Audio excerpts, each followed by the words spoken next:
ট্রেনের ধাক্কায় হাত থেকে খড়দায় বড়সড় ঘটনার হাত থেকে রেহাই পেল দুটি গাড়ি।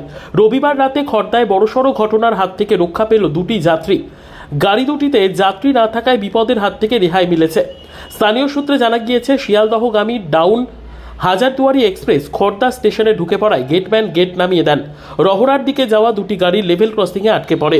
আচমকা গেট নামিয়ে দেওয়ায় উবের গাড়ির ওপর গেট পড়ে যায়। পেছন থেকে একটা স্করপিও গাড়ি উবের গাড়ির পেছনে ধাক্কা মারে। উবের এমনকি হাজারদুয়ারি এক্সপ্রেস উবের গাড়ির পেছনে ধাক্কা মেরে চলে যায়। যদিও উবের গাড়িটি ক্ষতিগ্রস্ত হলেও যাত্রী না থাকায় বড়সড় ঘটনার হাত থেকে রেহাই মিলেছে। স্থানীয়দের অভিযোগ, গেটের ভুলেই এই বিপত্তি।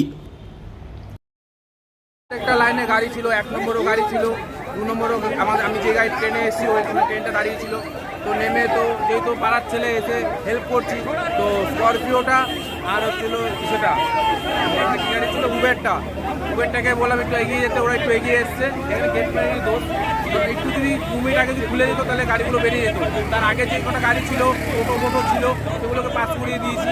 একটুখানি টাইম ছিল, ওই গাড়িটা আসছিল, লালগোলা এক্সপ্রেস ছিল যতটুকু সম্ভব।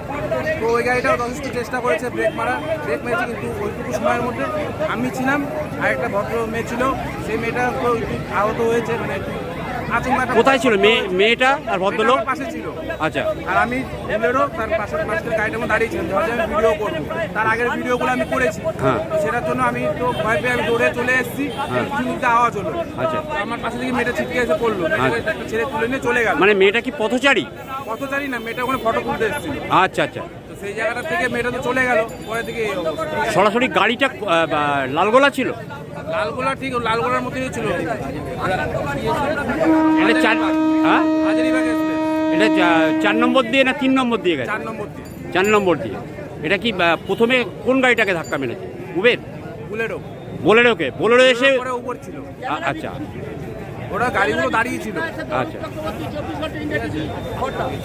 আপনার নাম কি? আমার নাম সুশীল।